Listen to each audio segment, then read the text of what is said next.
Recently a friend told me this story of a couple he knows down in Texas. They're a very strong Christian family and they have a daughter. And the daughter had become a prodigal, meaning she had wandered away from the faith and got involved in all the typical things people do when they wander away from the faith. So there are drugs and alcohol and just the separation from the parents and wrong relationships, all the typical stuff. And the parents, this was such a heartbreaking experience for them. They were continually reaching out, but rebuffed and could not reach her heart. They could not pull her back. And then the police pulled her over one night and they found weed in her car and took her to the judge. And the judge, she had been in trouble numerous times. The judge got fed up. She says, "I'm putting you in jail for 1 year." Well, guess what happens then? What happens to the girl? She starts crying out to the parents, "Rescue me." And what are the parents? They're like, "We're going to rescue you." They're going full legal mode trying to get her off.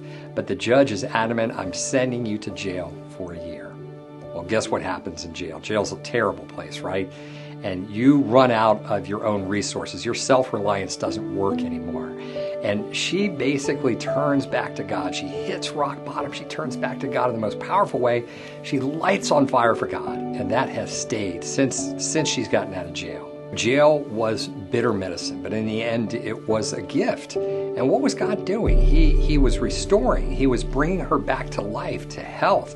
He was bringing her resurrection, but it sure didn't look like that. It didn't feel like that. But that's his intent. That's always his intent. That's his nature, and he can't get away from that. And so remember that if you're going through crisis right now, it's easy to be overwhelmed by the darkness. It is easy to doubt his goodness. But just remember that his nature is to restore, to resurrect, to bring you to life. The suffering is a dark passage that you must pass through, holding his hand all the time. But you must pass through it. And it's not for disaster. It's to get you to a place you could never get to on your own.